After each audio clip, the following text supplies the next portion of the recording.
Welcome back to Son of Chelsea. Daniel Charles here for my review of Chelsea 3, Wolves 0. The game at Stamford Bridge last night. An emphatic win in the end by Chelsea. At half-time, didn't feel like that. Didn't feel like it was going to turn into a pretty joyful night in West London. But it was such an important game, and I think win in the end for Chelsea. It was a must-win game. It really was, based on the opposition, based on how Chelsea have performed in recent weeks, and also based on really how the results had played out on Saturday early on for Chelsea, where both Arsenal, just before we kicked off, and of course Spurs and Man United had dropped points. So it was an opportunity for Chelsea to climb to second, even if for a short period of time, and to go into the international break feeling positive and showing that they can, against this type of opponent, which we've struggled against this season, be able to win with conviction, win with confidence. And that is what we did in the second half, with some very notable individual displays that are definitely worth commending. Get involved down in the comments below. Give me your man of the match. Give me your thoughts and feelings about this victory. Who stood out to you? What do you think needs to improve? You know, what is exciting you moving forward? Please let me know down in the comments. Like, subscribe if you're enjoying the content. Hit that bell notification so you don't miss any of the uploads, because despite it being the international break, we will still be producing content on Son of Chelsea, reflecting on recent games and other stuff as well. So stay tuned for that. The starting lineup was close to what I would have liked. Estevao for me is still the one, and we'll get into this again. I think the evidence is overwhelming. It just really is. Every time he plays, that he should be starting.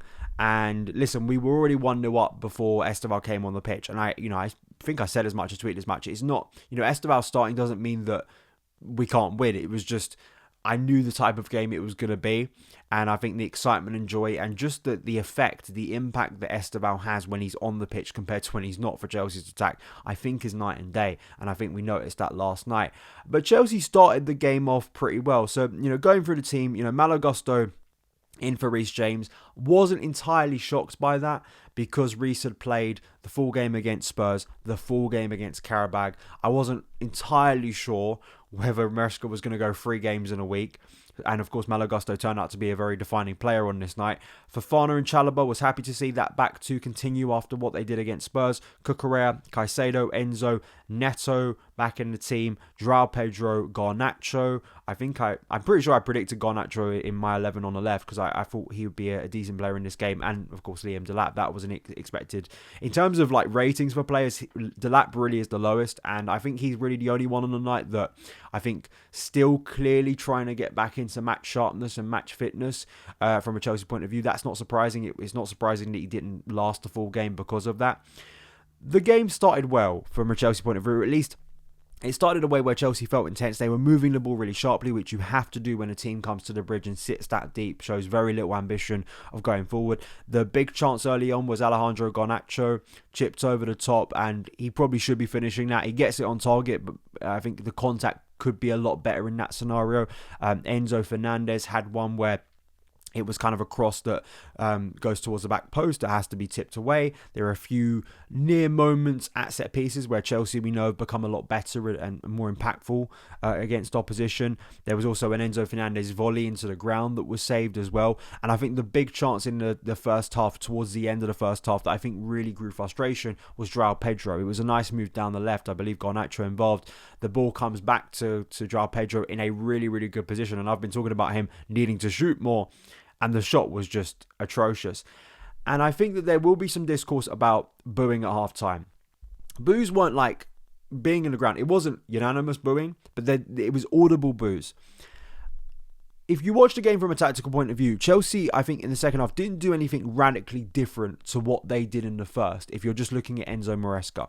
I think the difference between the first and second half was just players, and specifically wide players, just being a lot more direct against their opposing fullbacks. And it's amazing to me, doing this show for a number of years, and, I sit here and analyse the game. And sometimes it's quite clear Chelsea tactically have altered within a game. And you want to note that, and, that is impactful. I do think a lot of the time it's almost equal, maybe over equal. It is just the basics of players being a little bit more adventurous, being a bit more direct, actually taking a few more chances and being a little bit more intense within their game, and physically being a little bit more dominant, that gets the job done, especially when you're playing against a lesser quality opponent, which Wolves absolutely were. And I think that was the frustration. I thought Garnacho was consistently one of the more threatening players. I thought Enzo was as well. Joao Pedro, I don't think had the greatest first half. I thought Neto barely created anything in the first half. And that was of great frustration. You're in the team. Instead of Estevao, you have to be creating. And he just simply wasn't. But it was quite clear from the early moments of the second half, Chelsea suddenly, when we've got Neto or Garnacho up against the fullback, they're taking them down the line. They're trying to get past them. They're not just recycling possession, which is really frustrating.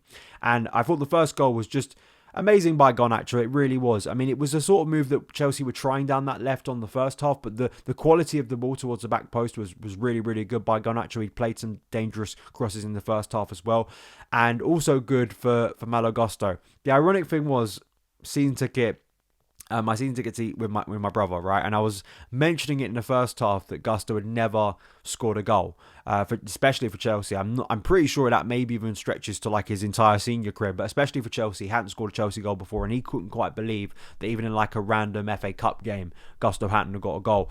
And of course, this would be the night when we all were there to witness his first Chelsea goal. And he'd made moves towards the back post in the first half as well. We see this quite consistently with Malo Gusto, but I do like it because it's trying to overload a defence as much as you can. When a defence is sitting that deep with so many bodies in a congested area, you need to have players who aren't just your attacking players getting in the box. So I like to see fullbacks getting in there. I like to see central midfielders getting in there. And even dependent on the situation, you get a centre-back going in there as well after a set piece and staying in there. I think the way we scored against Nottingham Forest a few weeks ago, where Josh Achimbom stayed up just after a corner, I think it was.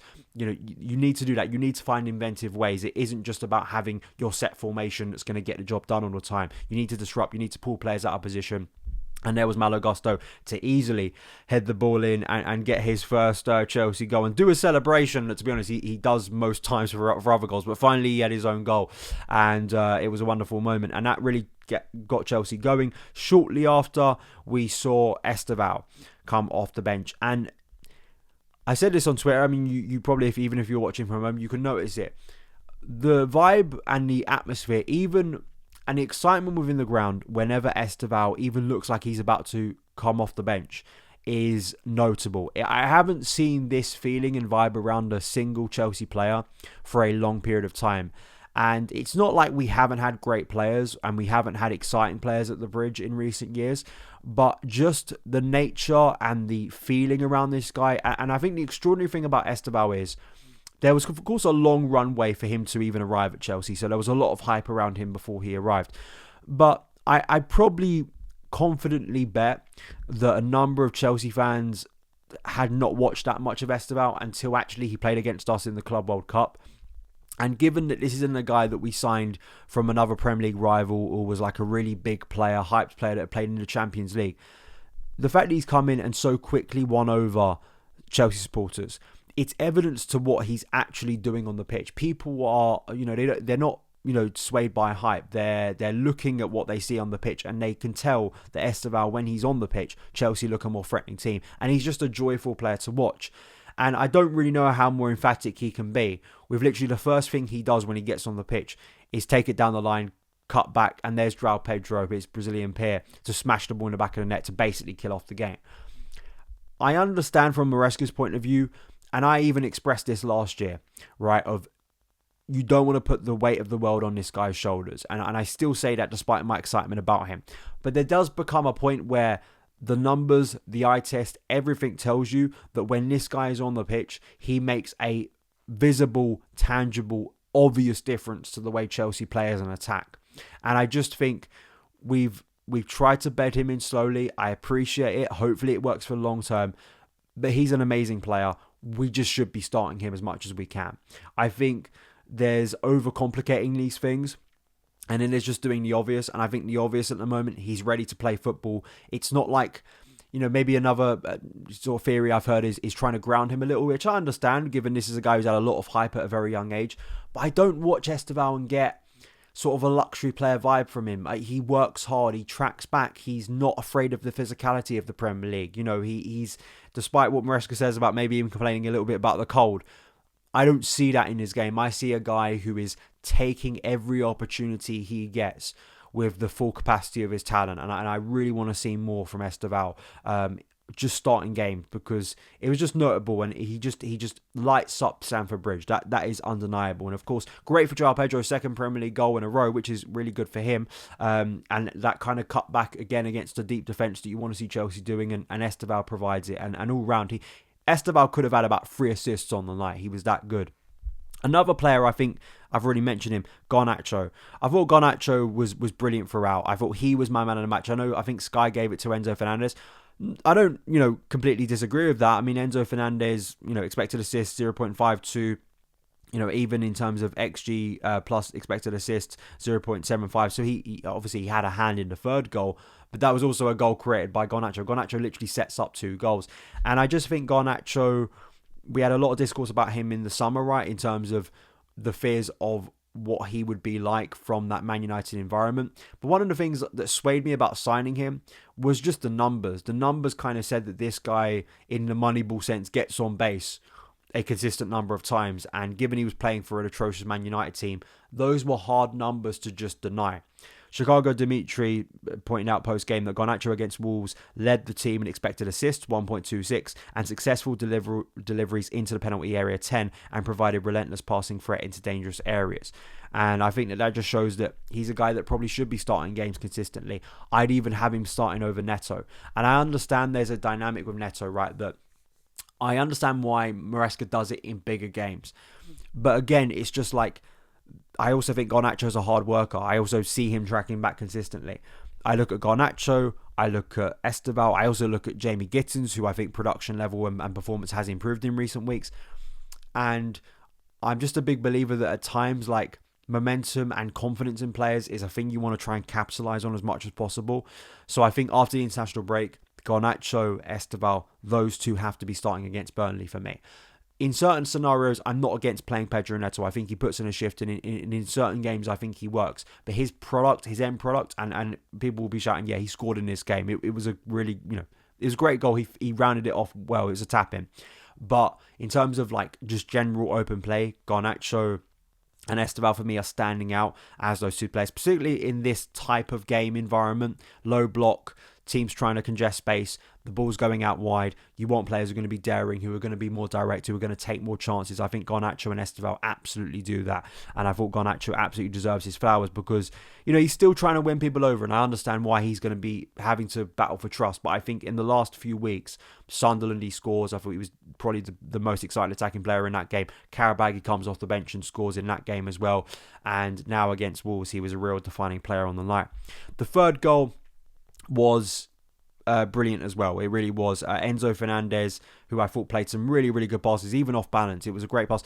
Garnacho, just the speed of Garnacho in transition. That's another thing I've brought up as well. Like, his speed in transition is also something that could be quite devastating against the rare opposition that try and attack Chelsea. I think that could be a really devastating threat for Chelsea. And Neto, who'd gone up top in place of Delap, because I think it was Delap, wasn't it, who came off for Estevao. Eventually, Malo Gusto came off the bench and played that centre-forward role as well. But yeah, really, really great goal to round things off. And I do feel a little bit of sympathy for Malo Gusto because he is at times the unluckiest centre-forward, because I think it was Johnson in goal kind of made a mess of a shot that went towards him, and Gusto just wasn't there quick enough. And his effort, I think he tries to tap it round the corner and it hits the post and goes out. And he also got very close to rounding off an Estevao cross across the 6-yard box as well. I think Gusto at times has a better instinct for where he's supposed to be. I think, even Delap, sometimes I'm seeing balls go across the box and he's just not alert to it. And I think that Gusto has a better understanding in terms of, like, anticipation. It's the execution that's still lacking from him that really needs to be built up. Because I think I see a lot from Gusto that there's a lot of compartments and kind of the things about his game that I just think it's about that final touch, which obviously in football is the key thing for a lot of players, that differentiates being an average player to a really good player. But I see a lot more from Gusto that I think he understands the kind of mechanics of and has the good instincts of where he's supposed to be, which I think is a positive sign. It's just whether he can grow that next part of his game at Chelsea. So yeah, all round, really, really good performance in the end. Really, really emphatic win. The boos at half time, I just don't think the first half performance, I felt that Chelsea started the game really well and then we tailed off and things became a little bit more sluggish and a little bit more repetitive. And I think that the crowd was really trying to send a message to the players. Guys, we have to win this. Like, we can't walk away. A point is not good enough in this game. We have to switch things up. We have to become more intense. And I just think there was a tangible difference with Chelsea. They just were a lot more intense. It's not that tactically, people will bring up their spreadsheets, right, and say and graphs, right, and say that there was nothing different between the first and second half. I disagree. I think sometimes, although you are doing the same thing in terms of tactically, there is an intangible thing of just individuals, as is the case for any coach, right? Individuals, you can only take them so far with the structure you put out there. And I also do think there are still times, like that was the great thing about that transition goal, the third goal, was there are still times, even in these type of scenarios, where a team comes to the bridge and just is uninterested in moving forward. There are still times within that game state where Chelsea are still slowing the game down unnecessarily. And I think that's what frustrates people. But undeniably, we got the job done. 3-0 clean sheet. I also just want to quickly say as well, Trev Chalobah and Wesley Fofana, 2 games now, they've limited the opposing attack. Whatever you say about those two opposing attacks, they've limited them to very, very little. Rob Sanchez has had very little to do in both of those Premier League games, and that is a really good sign. So for me, I think at the moment, Fofana, Trev is looking like the first choice back too, and I think we'll stick with that moving forward. Again, we see shenanigans when we get a midweek game. Let's just not have Hato and Tosin. And the good thing is, it sounds like Badiashile is going to be back after the international break. I mean, I sit here on Sunday morning recording this podcast. Chelsea, as I look at the Premier League table, are second, 6 points behind Arsenal. Obviously, we play Arsenal in a couple of weeks, and that's going to be a fascinating game. In some ways, it's a game state that suits Chelsea, but obviously Arsenal are a unique team in the sense that they are kind of known for their defensive quality and their defensive sort of strategy in games. So they aren't quite a Liverpool or a Man City that are always going to press you high.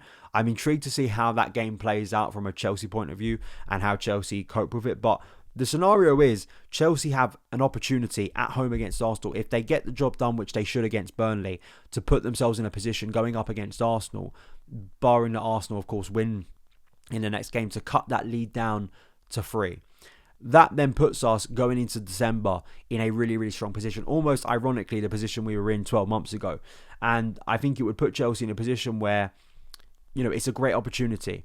It's a huge opportunity because Chelsea, I don't think, have been overly convincing. But the Premier League has also been unconvincing. So it's allowed Chelsea to kind of be sluggish, to kind of be a little bit underwhelming in averaging games, and still put themselves in a position where if they click into gear over the next month, are going to be in a title race. Like that's just a reality. I'm not saying that's going to happen. That's just, you look at the Premier League table, you look at the fixtures coming up, Chelsea can do that. Obviously, it's a massive thing of saying beat Arsenal. Actually doing it is a huge thing. We haven't done it in a period of time. But it's a better place to be in than we were post-Sunderland, where I thought our level of performance was so poor that if Chelsea keep playing like that, they're gonna drop even deeper in the Premier League, and it will be quite concerning. So that is my review, my thoughts, my feelings. Get involved down in the comments below. Have a great rest of your Sunday, wherever you're watching or listening to this, and I will see you again very, very soon. All the best.